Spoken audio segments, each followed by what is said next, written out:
My name is Philip Muldery. I'm going to be hosting this evening. I host the Sunday show on KPFA and a few years back the morning show for a couple of decades. I have a special warm spot in my heart for Michio Kaku, and it's such a pleasure to see this place full, 800 people turning out for Michio Kaku. So he is actually a very high-end theoretical physicist, and his field is he's co-founder of string field theory. So he works on that as his day job, and the rest of the time he's been doing a lot of media, not just Explorations, his program that airs every Tuesday afternoon at 2 on KPFA, but he has been discovered by BBC, the Discovery Channel, the Science Channel. He is a very busy man, producing video documentaries and series on TV. New York Magazine has named him one of the 100 smartest people in the city of New York. So,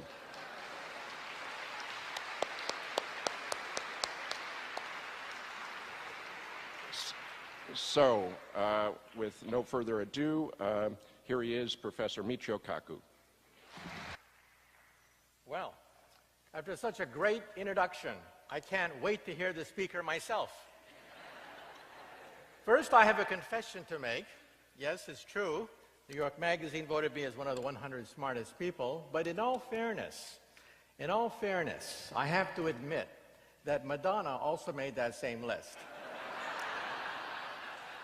And next year, I understand that Lady Gaga is going to push me off the list entirely. Okay? Well, today we're going to talk about predictions. I've had a chance to interview over 300 of the world's top scientists for Exploration on KPFA. And let me say that without KPFA, without the work of Phil and many other tireless workers, none of this would be here. So let's give KPFA a big hand.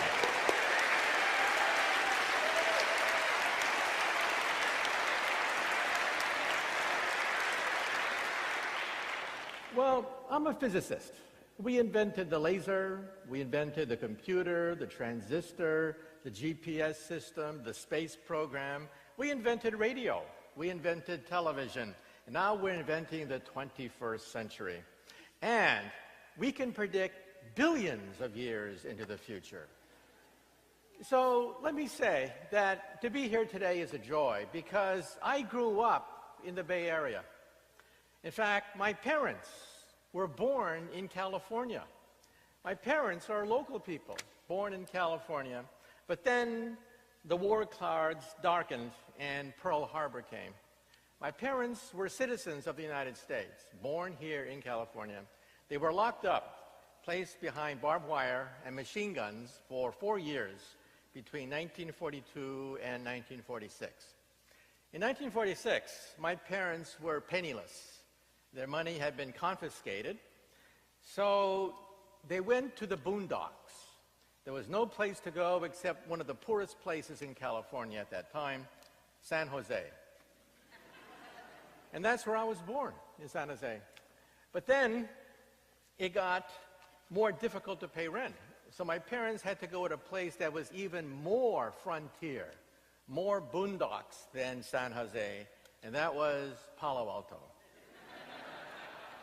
So I grew up in Palo Alto. I used to play with the apple orchards, the wheat fields, as far as you can see, just trees and apple orchards in Palo Alto. Well, when I was young, I realized that if I was going to do anything with my life, I would have to do it myself. So one day, I went to my mom, and I said, "Mom, can I have permission to build an atom smasher in the garage?" A 2.3 million electron volt betatron electron accelerator, to be precise. And my mom stared at me, and she said, "Sure. Why not? And don't forget to take out the garbage." So I took out the garbage, and I rode my bicycle to Westinghouse, where they have enormous amounts of scrap transformer steel. I got 400 pounds of transformer steel, got 22 miles of copper wire, and I went to the football field. I hoisted 22 miles of copper wire on a spool on the goalpost. I gave the wire to my mother. She ran to the 50-yard line with the wire. She gave it to my father, who then ran to the other goalpost. And over Christmas, we built a 22-mile, 20,000 Gauss magnetic field. It was so powerful that if you were to walk next to my magnet, it would pull the fillings out of your teeth. Finally, it was ready. It consumed 6 kilowatts of raw power. I closed my eyes, closed my ears. I turned on my power, my atom smasher. I heard this crackling sound as 6 kilowatts of power surged into my machine. And then I heard this pop, pop, pop sound as I blew out all the fuses in the house. Every time my mom would come home, the fuses would be out. She'd say, okay, where's the fuse box? And then she must have said to herself, why couldn't I have a son who plays baseball? Maybe if I buy him a basketball. And for God's sake, why can't he find a nice Japanese girlfriend? Why does he have to build these machines in the garage? Well, I went to San Francisco for the National Science Fair. I won grand prize. And then off I went to Albuquerque, New Mexico for the National Science Fair. And then I met a physicist there who actually changed my life. There was a physicist there who was very interested in young scientists, recruiting young scientists. He helped to work on the atomic bomb, in fact. His name was Edward Teller. He lived in Berkeley. Edward Teller, father of the hydrogen bomb, took an interest in me, and he knew immediately what I was doing. I was working with antimatter. I had photographed tracks of antimatter in a clown-shaped picture. He immediately knew what I was doing, offered me a 4-year scholarship to Harvard, and off I went to start my career. But you know, in life, nothing's for free.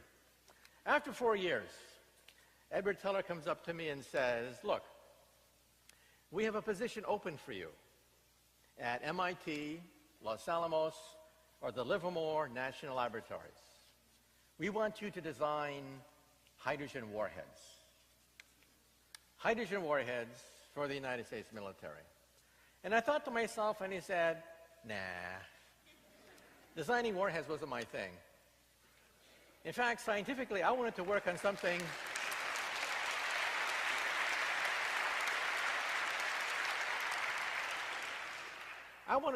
even a bigger explosion, the Big Bang. But I didn't go to Los Alamos. I didn't go to Livermore because of the Vietnam War. There was a war going on. 500 GIs were dying per week. It was merciless. One day after graduating from Harvard, I was at Fort Benning, Georgia, singing, I want to go to Vietnam, I want to kill a Charlie Khan. That was what you sang at Fort Benning, Georgia in 1968. Well, I got a deferment for a while to get my PhD. I came to Berkeley. I was very confused. I had spent all my life on this single-minded pursuit, trying to complete Einstein's dream of a theory of everything. Ever since I was a child, I've been fascinated by the quest of Einstein to find an equation 1 inch long that would allow us to, quote, read the mind of God. That is what I do for a living. But back then, in the darkest days of the Vietnam War, I was here at Berkeley, confused. And then I turned on the radio one day, and I heard KPFA. And all of a sudden, I heard this new world outlook, a new way of looking at the world. So, you know, KPFA does more than ask you for your MasterCard number and your American Express number during marathons. It can also change your heart. It can change the way you look at the world. It can change your life. But let me now say that I was still interested in this whole nuclear promise. You see, there are good predictions and bad predictions. One of the bad predictions was in the 1950s. Back in the 1950s, we thought that we would have 1,000 reactors and 1,000 plutonium breeder reactors by the year 2000. 2,000 nuclear power plants in this country by the year 2000. Now we only have 100. And there was so much enthusiasm, no checks and balances, everyone making predictions. Walt Disney predicted that we would have the atomic car. That's right. You would ride on a few tons of lead on Main Street. There'd be a nuclear power plant in your trunk compartment. No one asked what would happen if there was road rage. And somebody rear-ended you, and you had a meltdown on Main Street. We didn't ask those questions in the 50s. And then, I was very proud. One day, I found the blueprint for the atomic toaster. That's right, the atomic toaster. It had plutonium-238, converted radiation into heat and electricity, guaranteed to toast your bread for 20,000 years, long after you've turned to dust. Years later, I actually spoke at Sandia Laboratories in Albuquerque, New Mexico, where we design hydrogen warheads. And a nuclear physicist came up to me, very sheepish, and he said, "You know, Professor, that was my design. I designed the atomic toaster." And he never got over it, never got over that. But back in the 50s, people bought into it because there was this huge propaganda going on in the 50s. Basically, they said three things. First, radiation is good for you. Radiation is good for you because you can save on your electric bill, because it'll be too cheap to meter. That's right, we'll all glow in the dark, so you can read the newspaper all by yourself at night and shut off the lights. Second, the ad said, radiation is good for you because it helps to speed up evolution. Yes, we wouldn't be here if it wasn't for radiation separating us from the apes. Well, personally, I think there's some Neanderthals in the nuclear industry whose evolution should be speeded up. And then third, they said in the 50s, the sun itself, don't be afraid, the sun itself is a nuclear power plant. And that's exactly right. In fact, it is the only safe nuclear power plant because it is 93 million miles away. A very safe distance to be.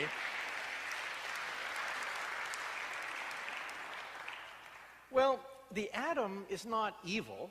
It's not that the atom is evil. It's that nuclear energy is an unfinished technology. Look at the nuclear waste problem. President Barack Obama has canceled the Yucca Mountains nuclear waste dump. There's no place to put nuclear waste. So what do we have? In the United States, we have the biggest case of nuclear constipation in the world. All this nuclear waste backing up at all these nuclear sites. Now, some nuclear physicists say we can reprocess the waste. We can extract usable material from the nuclear waste. And it's relatively safe. In fact, one physicist has challenged Ralph Nader to an eating contest. This physicist will eat as much reprocessed nuclear waste as Ralph Nader will eat of concentrated nicotine. Eat nuclear waste. I call this the gourmet school of nuclear waste disposal. And friends, we have finally found a solution to the nuclear waste problem. Feed it to those physicists who think that it's so safe that you can eat nuclear waste. Well, in California, we have two nuclear power plants, one in Diablo Canyon near San Luis Obispo, but one outside San Diego, right near Los Angeles, the San Onofre nuclear power plant. I did some research about the San Onofre plant. There are two units there. They were supposed to be carbon copies of each other, but when they built it, they read the blueprint wrong. They thought they were mirror images of each other rather than carbon copies of each other. So they installed the reactor 180 degrees backwards at San Onofre. San Onofre became the laughingstock of the industry. It is the only nuclear power plant installed backwards in the United States. Well, what did they do? They simply ran all the control rods backwards, the software backwards. Everything runs backwards at San Onofre as a consequence. So we have this backwards nuclear power plant. But that's not all. I think the priorities of the industry are also backwards. Their heads are screwed on backwards, putting short-term profits ahead of the interests of the American people. And now let me say a few things about Fukushima.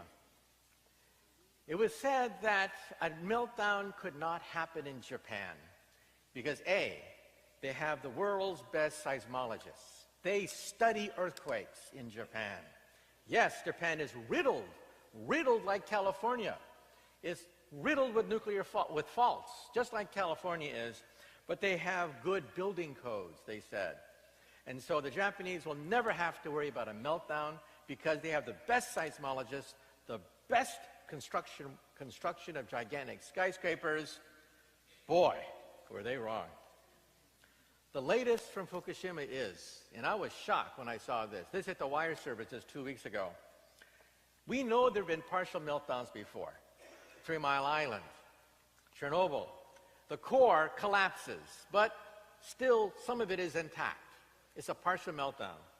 The latest result from Fukushima is the nuclear power plant suffered a 100% liquefaction. The core completely liquefied. There's nothing left. There's no hulk.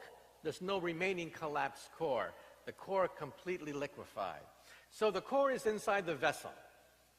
The core liquefies and spills onto the bottom of the vessel. Then it eats through the vessel. That's 8 inches of carbon steel.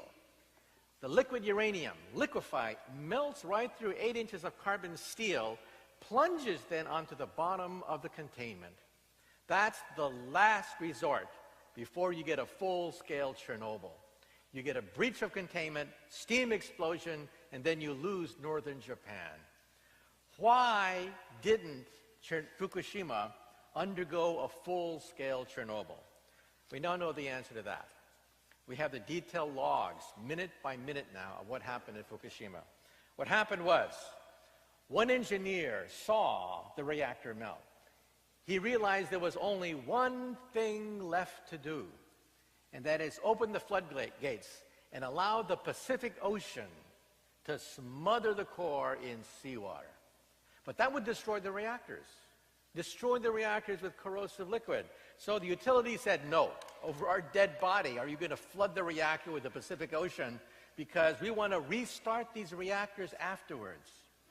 Well, this nuclear operator, he realized, hey, the core is gone. There's no way you can salvage it. He had a direct order not to open the valves to allow seawater in. What did he do? He disobeyed orders. He disobeyed orders. There was only one correct decision made in the few days after that horrible tsunami. One correct decision. This one operator is now a hero. He decided to go against orders, flood the reactors with the Pacific Ocean seawater. He saved northern Japan from complete destruction. Amazing. A tale of heroism. Now also the latest results are, this was announced about 3 weeks ago, the cleanup operation at Fukushima will take 40 years. It will take 40 years. 3 Mile Island took 14 years to clean up. 14 years to clean up 3 Mile Island. Chernobyl, it's been 25 years, and they still haven't cleaned it up. You know the Chernobyl core is still melting into the earth? It's still melting into the earth. It's a never-ending nightmare. Eventually, they're going to have to put concrete under the melted core to prevent it from hitting groundwater and creating perhaps a steam explosion. Well, it's been 25 years for just one unit at Chernobyl. Here we have 3 units, plus 2 other units that were corrupted. So we have 40-year cleanup operation. And what about those seismologists who said that, hey, don't worry about it, we're not going to have a big one? Well, you probably saw this in the wire services. CNN picked it up. It was in BBC News. At Tokyo University, they've done a reanalysis of the earthquake faults around Tokyo. Forget Fukushima now. Now we're talking Tokyo. The latest result is, within the next 4 years, there is a 70% chance of a Tokyo earthquake infinitely bigger than the damage created by Fukushima. Let me say this again. On BBC News and CNN, it was reported that there is a 70% chance of a massive earthquake hitting Tokyo within the next 4 years. When that happens, then we may see the destruction of a great industrial nation because there's a nuclear power plant next to Tokyo. Think of the damage that could occur. So how did we get into this mess? Because predictions have to be taken very seriously. Those are the bad predictions that got into this mess. However, today, I'm going to talk about a different set of predictions. Predictions that give us hope. Predictions that will empower us. Predictions that will make us healthy, vigorous. Predictions that can empower us into the century. Well, I'm proud to say that Physics of the Future is a New York Times bestseller, hit number 6 on the New York Times bestseller list. When was the last time you saw the word physics on the New York Times bestseller list? But my previous book, next slide, Physics of the Impossible, was also a New York Times bestseller, hit number 7 on the New York Times bestseller list. It talks about not just the next 50 to 100 years. My previous book takes you 1,000 years into the future. What about starships? The possibility of time travel? What about teleportation? What happens if you can go backwards in time and meet your teenage mother before you're born, and then she falls in love with you? Well, you're in deep doo-doo when that happens. And what happens when we can teleport Captain Kirk? And then we have this carbon copy of Captain Kirk over there. Same expressions, same jokes, selling Priceline too. So that's Physics of the Impossible, my previous book.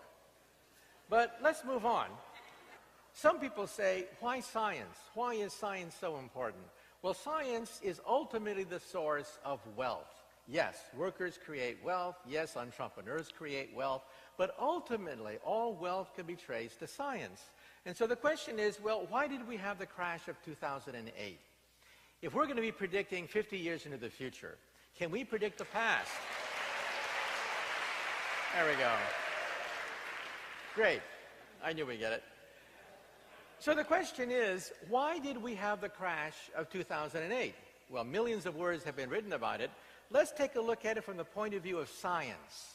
What does science say about the crash of 2008? Well, first of all, science is the origin of wealth. But wealth creates bubbles. Tremendous wealth unleashed by the Industrial Revolution creates bubbles. Money is restless. Capitalists are restless. Money has to go someplace, and it goes into a bubble. And when the bubble pops, you get a depression. So let's take a look at the past. Next slide. Let's go back to the year 1800.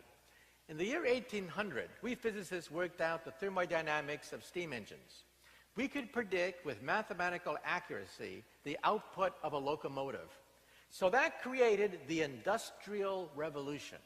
All of a sudden, we had steam power generating textile mills, locomotives, machines, factories. That created the wealth of the Industrial Revolution. But that wealth had to go someplace. Where did the wealth go?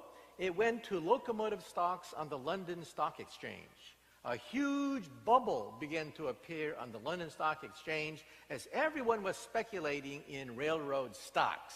It was unsustainable. The bubble popped in 1850, creating the first of a series of big crashes of capitalism. In fact, this is the birth of Marxism.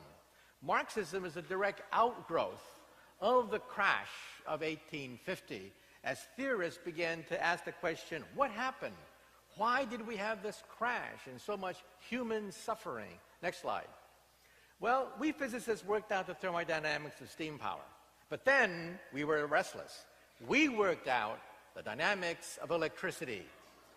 The dynamics of electricity and also the automobile. That created enormous wealth at the turn of the last century. Utility stocks, automobile stocks went right through the roof.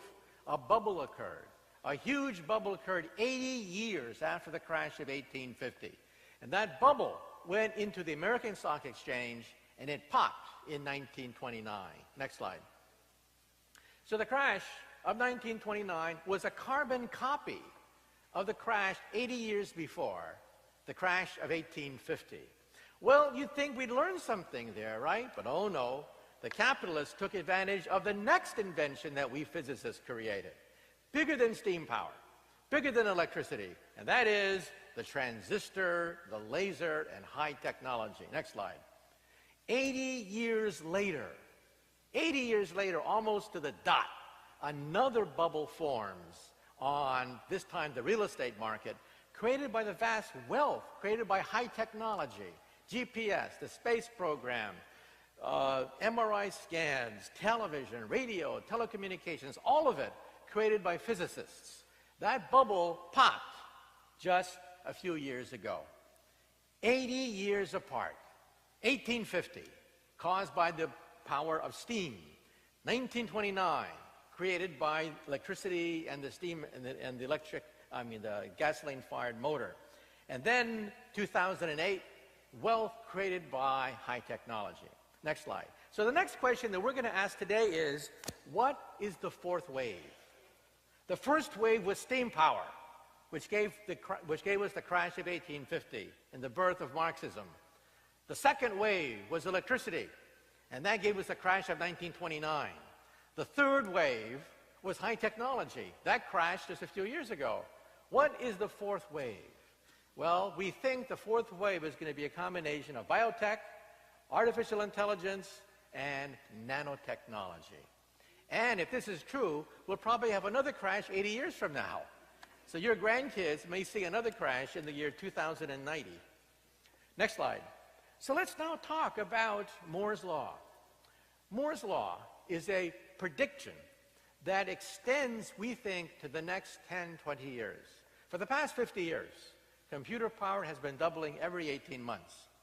Today, if you get a birthday card in the mail, you open it up, and it sings happy birthday to you. You open it up, and it sings happy birthday to you. There's a chip. There's a chip in that birthday card. That chip has more computer power than all the Allied forces of 1945. Hitler, Stalin, Churchill, Eisenhower would have killed to get that chip. And what do you do with that chip? You throw it away in the garbage. When I see the pictures, 1969, of sending men to the moon, your cell phone today has more power, more computer power than all of NASA in 1969, right in your cell phone. And when I see these old videos, I see 64K processors used by NASA back then. Oh my God, 64K I wouldn't go in that tin can. You're not going to put me in a moon rocket being backed up by 64K processors. They only belong in a museum piece. Okay, that's how powerful your cell phone is. Next slide. So we physicists helped to assemble the internet. Now the internet could have been Big Brother. It could have been a force of repression because it was designed to fight a nuclear war. We physicists were given a direction from the Pentagon. Create a warfighting device that would allow us to maintain control during a nuclear war. That's why the internet has no road signs, no sensor, no nothing. It's just an open road. It could have become Big Brother. But then in 1989, something magical happened, absolutely earth-shaking. In 1989, the National Science Foundation gave the internet away for free. All the codes, all the passwords, all the networks, they just gave it away in 1989 because the Soviet bloc had broken up. So today, the internet is no longer male-dominated. It's not about dominating. It's not male-dominated. The internet today is basically female. It's about touching people. It's about reaching out. It's about empowering people. It's about democracy. So this force that could have been used to create a Big Brother instead has unleashed the power of democracy. Next slide. So where are we going to find the internet of the future? Well, let's look at some of the gadgets that you will have in the future. In the future, you will have the internet, for example, everywhere, including your wristwatch and your eyeglasses. This is coming very fast. Google already has prototypes about to be marketed. You will put on your glasses, And the glasses will recognize people's faces.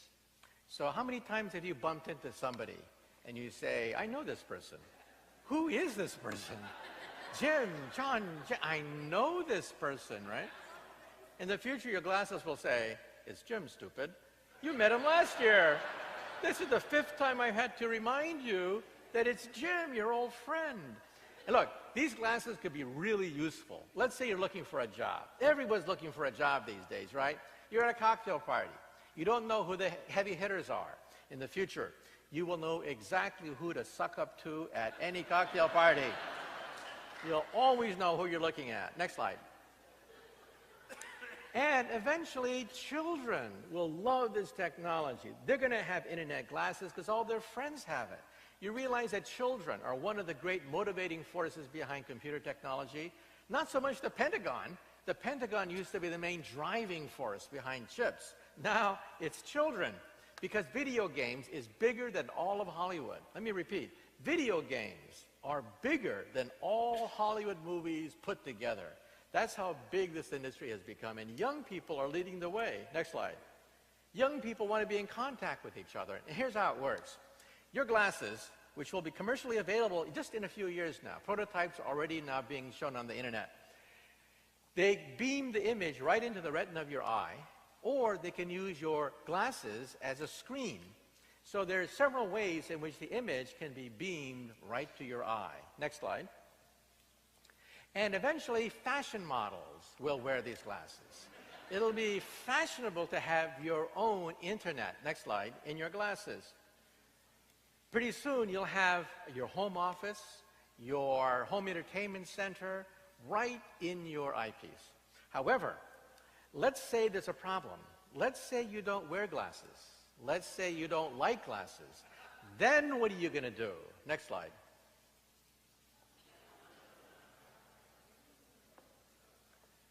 We will put the internet and the knowledge of the entire planet Earth in your contact lens. This is a prototype of the future, internet contact lenses. You blink and you go online. And who will be the first to buy these? Berkeley students studying for final examinations.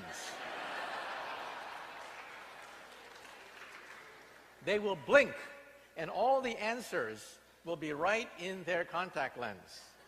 This means that we professors have to stress concepts and principles rather than the parts of a flower or the chemical elements. You'll get that just by blinking, okay? Who's the second person to buy these internet contact lenses? President Barack Obama, so that he won't have to use teleprompters anymore. Politicians, actors, actresses, they will never flub a line in the future. Who else will buy these contact lenses? Tourists. When you go to Rome today, thinking you're going to see the remnants of the Roman Empire, it's a big disappointment. There's almost nothing left of the Roman Empire. But as you walk through the ruins, you will see the entire Roman Empire resurrected right in your contact lens. This is going to be the future. You will live in something called the Matrix. Next slide. Your home entertainment center, just by blinking. Your home office. Virtual worlds. Next slide. This has a name, by the way. The name is called augmented reality. This is how we will live in the future. Things will be described for you, annotated. You'll know who you're talking to. And if they talk to you in Chinese, your contact lens will translate from Chinese into English. And you will know exactly what they're saying to you in Chinese as they speak to you. So if you're in Rome arguing with a merchant to get the cheapest price, he'll talk to you in Italian, you'll talk to him in English, and you'll have a very good conversation, okay, via your contact lens. Now, you've seen this before. You've seen augmented reality before in a Hollywood movie. Where have you seen this before? Next slide.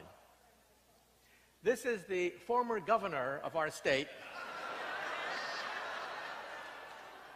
in a very bad mood. This, of course, is the Terminator robot. The Terminator sees everything through augmented reality. When he sees something, it's described for you. So you know what you are looking at. You know who you're talking to. There's a description coming to you as soon as you look at it. People are identified, objects are identified. You'll never get lost. You cannot get lost because you'll simply look at buildings, your contact lens will identify where you are, locate your exact coordinates. You will never get lost in the future. Next slide. Now, the military even has a version. This is an eyepiece that you could put right into a soldier. So this is going to be big business. Everyone is going to be wired in the future. Next slide. So with chips costing a penny in 2020, according to Moore's law, chips will cost about a penny in 2020. That's the cost of scrap paper, bubblegum wrappers. Computer power will essentially be for free. The future of the computer is to disappear because chips will blend into the environment. So for example, where do we have electricity today? We have electricity in the floor, in the ceiling, in the walls. Electricity is everywhere and nowhere. The word electricity has disappeared from the English language. No one says the word electricity anymore. That's the future of computers. Computers will be everywhere and nowhere. We won't even say the word computer anymore. Next slide. So where will our technology be? Everywhere, including paper. This is your cell phone of the future. This is what your cell phone of the future will look like. Today, if you want to type a message on your cell phone and you have fat fingers, forget it. There's no way you can type on a cell phone. In the future, paper itself will become intelligent. You'll simply unscroll intelligent paper. Each dot on the paper is a transistor, and you'll have a perfect PC screen. Movies, animation, technology just in paper. Next slide. And this is the future of your wallpaper. Your wallpaper will become intelligent because we physicists think that chips will cost a penny by the year 2020. Now today, if you look at your wallpaper and it's old, ratty, tattered, what do you do with your wallpaper? You suffer. There's nothing you can do. You just have to stare at that old, worn-out wallpaper. In the future, wallpaper will become intelligent, as you see here. This is a prototype of intelligent wallpaper. You simply talk to the wallpaper and say, change color, change shape. I don't like your color. This could also give us medical care for poor people. You realize that baby boomers are getting old, poor people need medical care, but poor people oftentimes don't go to the doctor. They wait until it gets too late, and then they rack up huge bills at the municipal hospital. This is the future of medical care. You will talk to the wallpaper. You will talk to the wallpaper. People will think you're nuts, of course. You'll talk to the wallpaper and you'll say, I want to see a doctor. It's 4 o'clock in the morning. All of a sudden, a doctor will appear right in your wallpaper. A doctor will appear. It's an animated, artificially intelligent program. And the doctor will answer 99% of all medical questions. This is going to be how we will reduce medical costs in the future. Artificially intelligent programs available 24 hours, anytime, day or night. Let's say you have a legal problem. Let's say someone wants to evict you, or somebody scammed you when you bought a mortgage. What are you going to do? Today you have to talk to a lawyer. In the future, you'll talk to the wallpaper. And you say, I want to see a lawyer. Boom, robo-lawyer appears. 99% accuracy, answering all common legal questions. So this is how we will reduce costs in the future when we have artificial intelligence available right in your wall. Next slide. And this is your living room of the future. You will have a wall screen surrounded 360 degrees by wall screens. I took a film crew for the Science Channel down to the University of Maryland, and we filmed at the cave. The cave is otherwise known as the Matrix. You're in a room. You're surrounded by 360-degree walls. You walk into the chamber, and all of a sudden, you're in the middle of a dinosaur fight. I was sitting on a Tyrannosaurus Rex in battle with another Tyrannosaurus Rex. I even put my head, for the TV camera, I put my head into the mouth of the opposing T-Rex, all in 3 dimensions. This is going to be your living room of the future. Now, when chips cost a penny, they're going to be everywhere, including toys. Toys will be intelligent. This is causing a problem for the English language.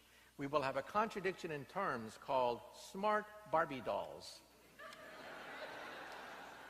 Another contradiction in terms is Microsoft Works.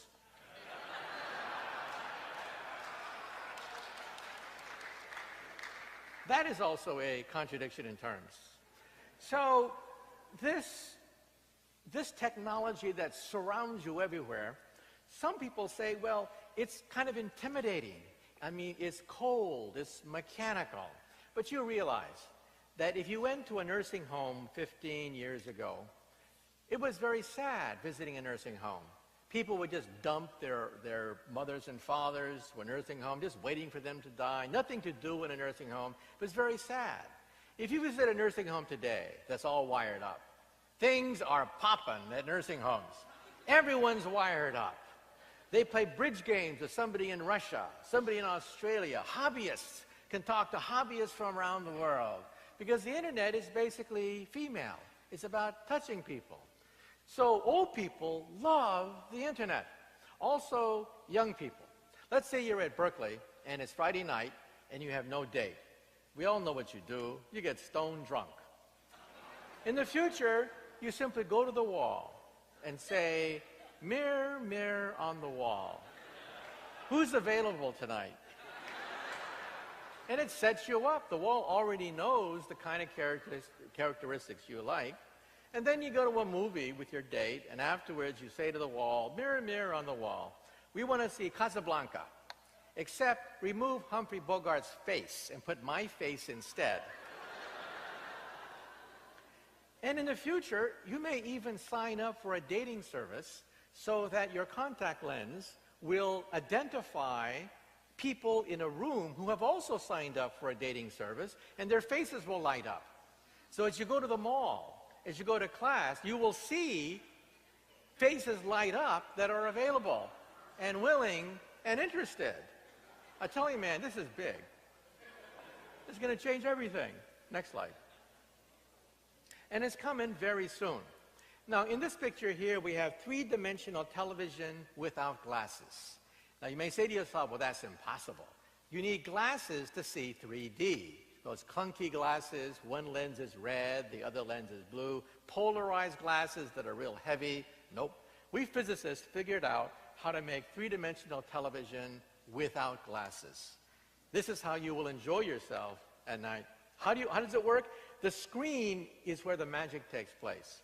The screen has thousands of vertical lines, invisible vertical lines.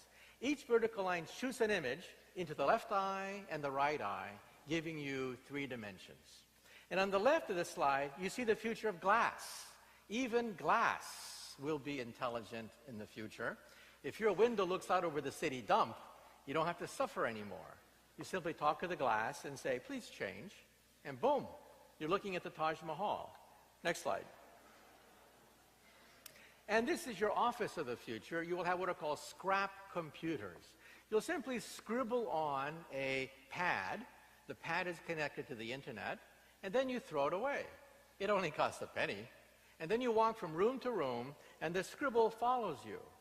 Your files follow you from room to room, room to home. Where are your files? In the cloud. So in the future, computation will be done in the cloud. And you will pay a monthly cloud bill, just like you pay a monthly electricity bill. So how do we pay for electricity? We meter electricity. We don't see electricity. It's everywhere and nowhere. That's how computer power you will pay for. Computer power will be everywhere and nowhere. You'll talk to it, it'll talk back to you, and you simply pay a monthly bill to the cloud. Next slide. And you see here your cubicle of the future. Beautiful surround screens that give you three-dimensional images. This is your cubicle of the future. It's so beautiful that you will never get any work done in the future. Next slide. And this is your car of the future. Google has said that in 8 years' time, they hope to market the driverless car. Cars without a driver. Next slide. In this car here, built in North Carolina, the car is fully automatic, connects to the internet, connects to GPS, knows its location, and has radar to look for obstacles. I had a chance to drive this car. I actually drove this car for BBC television. I went inside the car, and there I was driving the car with my hands on the steering wheel.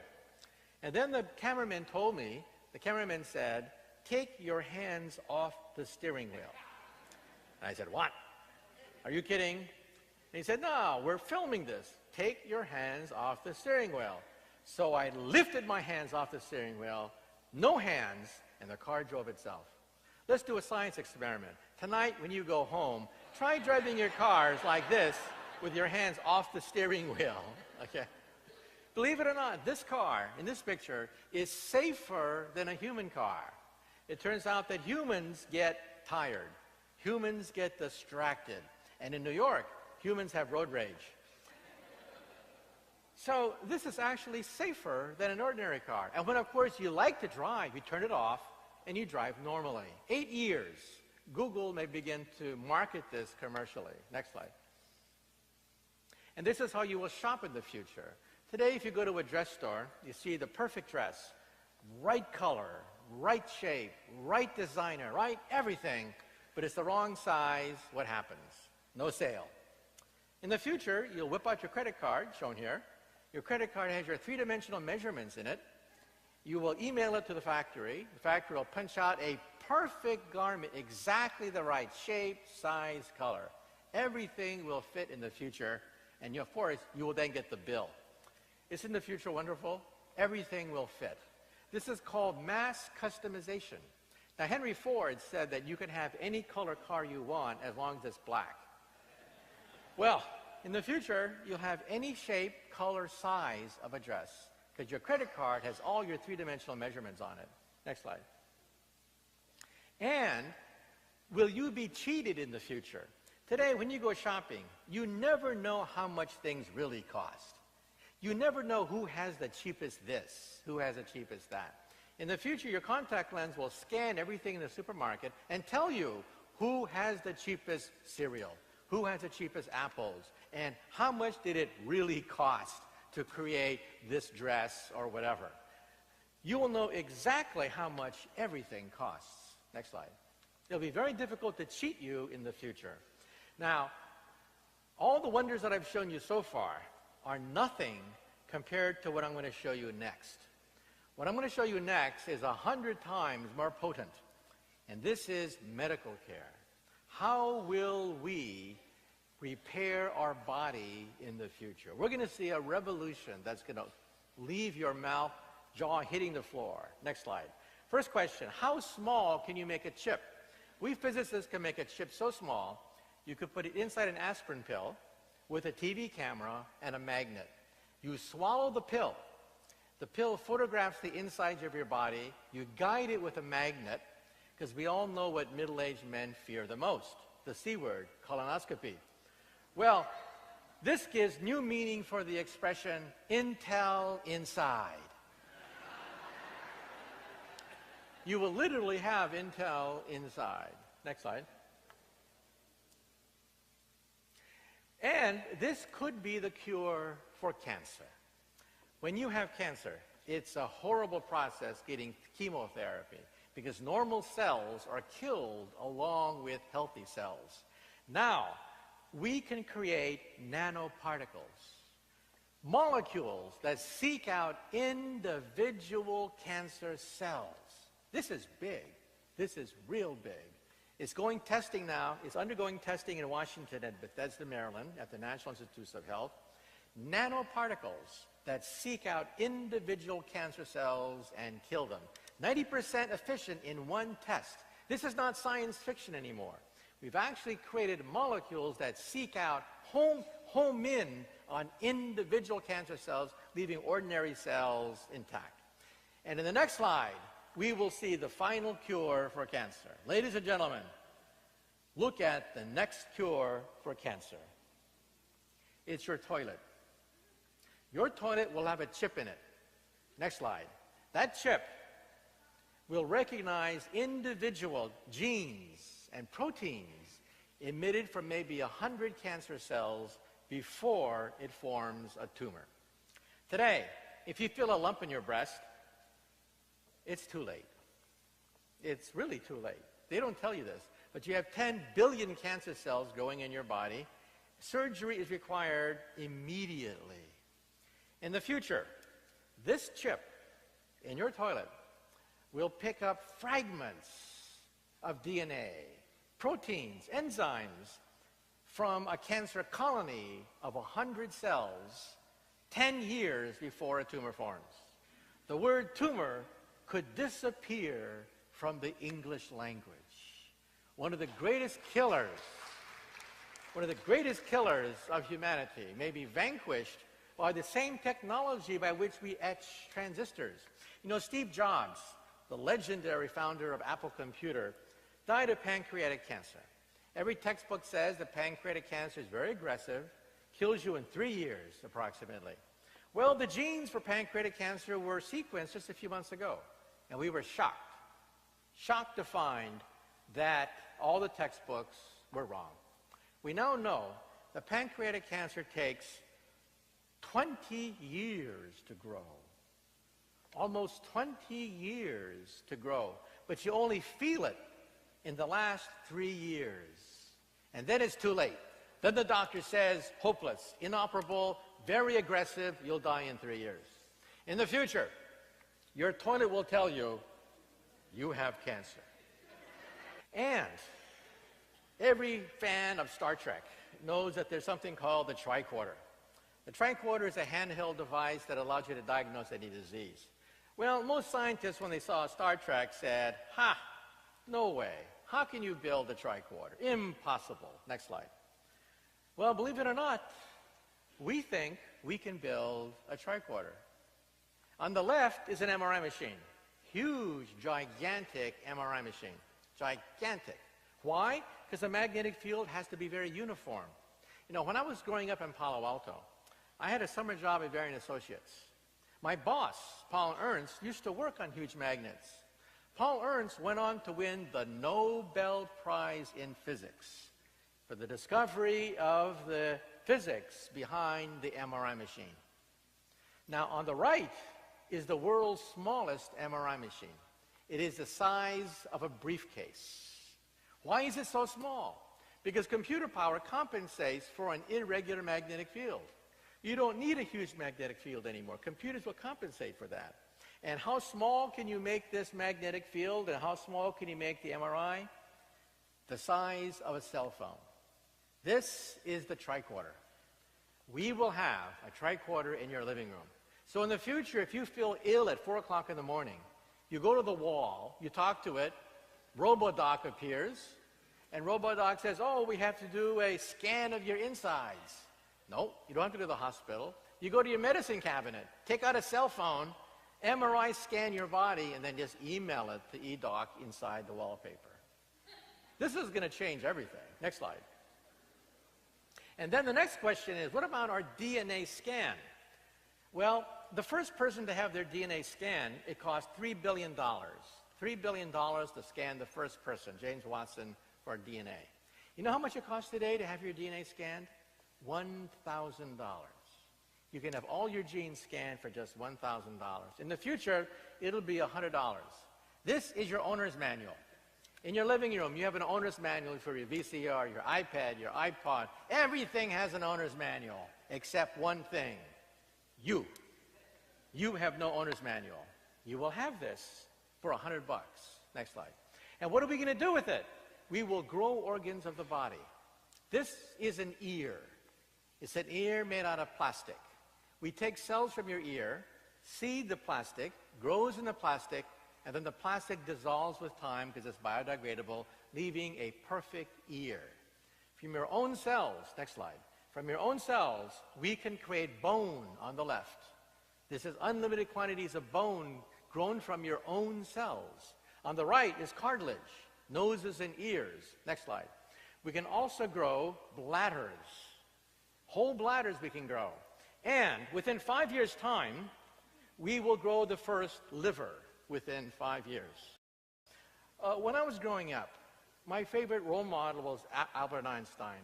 And my favorite Einstein story is this.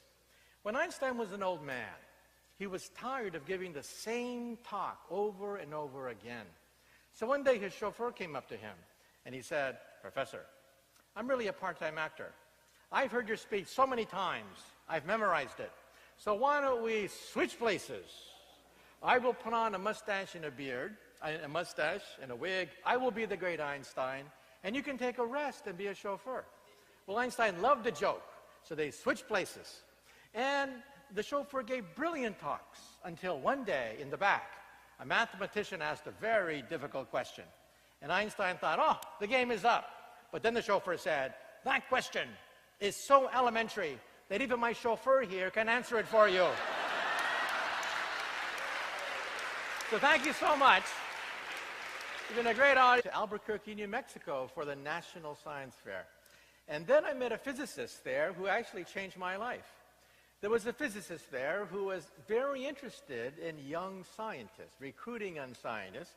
He helped to work on the atomic bomb, in fact. His name was Edward Teller. He lived in Berkeley. Edward Teller, father of the hydrogen bomb, took an interest in me, and he knew immediately what I was doing. I was working with antimatter. I had photographed tracks of antimatter in a clown-shaped picture. He immediately knew what I was doing, offered me a 4-year scholarship to Harvard, and off I went to start my career. But you know, in life, nothing's for free.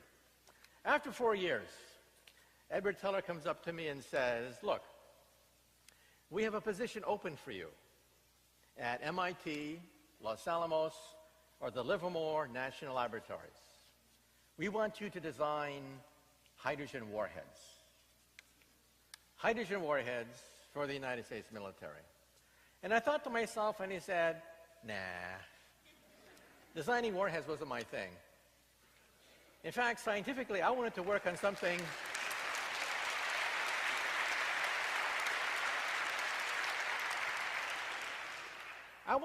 even a bigger explosion, the Big Bang."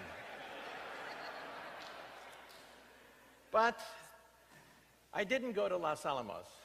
I didn't go to Livermore because of the Vietnam War. There was a war going on. 500 GIs were dying per week. It was merciless. One day after graduating from Harvard, I was at Fort Benning, Georgia, singing, "I want to go to Vietnam, I want to kill a Charlie Khan." That was what you sang at Fort Benning, Georgia in 1968. Well, I got a deferment for a while to get my PhD. I came to Berkeley. I was very confused. I had spent all my life on KPFA. And let me say that without KPFA, without the work of Phil and many other tireless workers, none of this would be here. So let's give KPFA a big hand.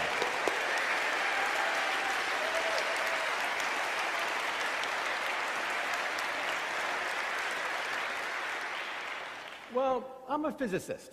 We invented the laser, we invented the computer, the transistor, the GPS system, the space program. We invented radio, we invented television, and now we're inventing the 21st century. And we can predict billions of years into the future. So let me say that to be here today is a joy because I grew up in the Bay Area. In fact, my parents were born in California. My parents are local people, born in California, but then the war clouds darkened and Pearl Harbor came. My parents were citizens of the United States, born here in California. They were locked up, placed behind barbed wire and machine guns for 4 years between 1942 and 1946. In 1946, my parents were penniless. Their money had been confiscated, so they went to the boondocks. There was no place to go except one of the poorest places in California at that time, San Jose. And that's where I was born, in San Jose. But then it got more difficult to pay rent. So my parents had to go to a place that was even more frontier, more boondocks than San Jose, and that was Palo Alto. So I grew up in Palo Alto. I used to play with the apple orchards, the wheat fields, as far as you can see, just trees and apple orchards in Palo Alto. Well, when I was young, I realized that if I was going to do anything with... My name is Philip Muldery. I'm going to be hosting this evening. I host the Sunday show on KPFA and a few years back the morning show for a couple of decades.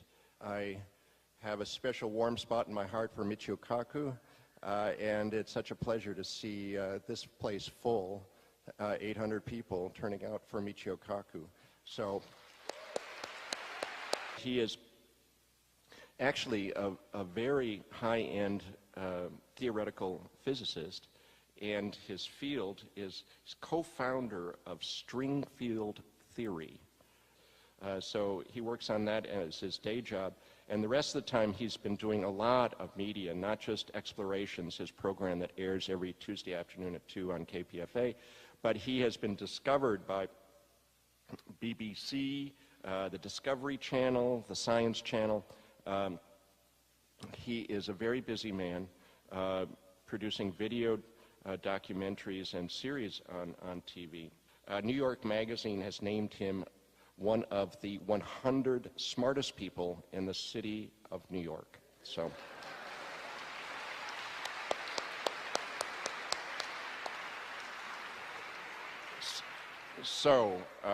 with no further ado, here he is, Professor Michio Kaku. Well, after such a great introduction, I can't wait to hear the speaker myself. First, I have a confession to make. Yes, it's true. New York Magazine voted me as one of the 100 smartest people, but in all fairness, I have to admit that Madonna also made that same list. And next year, I understand that Lady Gaga is going to push me off the list entirely. Okay? Well, today we're going to talk about predictions. I've had a chance to interview over 300 of the world's top scientists for exploration on this single-minded pursuit, trying to complete Einstein's dream of a theory of everything. Ever since I was a child, I've been fascinated by the quest of Einstein to find an equation 1 inch long that would allow us to, quote, read the mind of God. That is what I do for a living. But back then, in the darkest stage of the Vietnam War, I was here at Berkeley, confused. And then I turned on the radio one day, and I heard KPFA. And all of a sudden, I heard this new world outlook, a new way of looking at the world. So, you know, KPFA does more than ask you for your MasterCard number and your American Express number during marathons. It can also change your heart. It can change the way you look at the world. It can change your life. But let me now say that I was still interested in this whole nuclear promise. You see, there are good predictions and bad predictions. One of the bad predictions was in the 1950s. Back in the 1950s, we thought that we would have 1,000 reactors and 1,000 plutonium breeder reactors by the year 2000. 2,000 nuclear power plants in this country by the year 2000. Now we only have 100. And there was so much enthusiasm, no checks and balances, everyone making predictions. Walt Disney predicted that we would have the atomic car. That's right, you would ride on a few tons of lead on Main Street. There'd be a nuclear power plant in your trunk compartment. No one asked what would happen if there was road rage and somebody rear-ended you and you had a meltdown on Main Street. We didn't ask those questions in the 50s. And then I was very proud of my life. I would have to do it myself. So one day, I went to my mom and I said, Mom, can I have permission to build an atom smasher in the garage? A 2.3 million electron volt betatron electron accelerator, to be precise. And my mom stared at me and she said, sure. Why not? And don't forget to take out the garbage. So I took out the garbage, And I rode my bicycle to Westinghouse, where they have enormous amounts of scrap transformer steel. I got 400 pounds of transformer steel, got 22 miles of copper wire, and I went to the football field. I hoisted 22 miles of copper wire on a spool on the goalpost. I gave the wire to my mother. She ran to the 50-yard line with the wire. She gave it to my father, who then ran to the other goalpost. And over Christmas, we built a 22-mile, 20,000 Gauss magnetic field. It was so powerful that if you were to walk next to my magnet, it would pull the fillings out of your teeth. Finally, it was ready. It consumed 6 kilowatts of raw power. I closed my eyes, closed my ears, I turned on my power, my atom smasher. I heard this crackling sound as 6 kilowatts of power surged into my machine. And then I heard this pop, pop, pop sound as I blew out all the fuses in the house. Every time my mom would come home, the fuses would be out. She'd say, okay, where's the fuse box? And then she must have said to herself, why couldn't I have a son who plays baseball? Maybe if I buy him a basketball. And for God's sake, why can't he find a nice Japanese girlfriend? Why does he have to build these machines in the garage? Well, I went to San Francisco for the National Science Fair. I won grand prize. And then off I went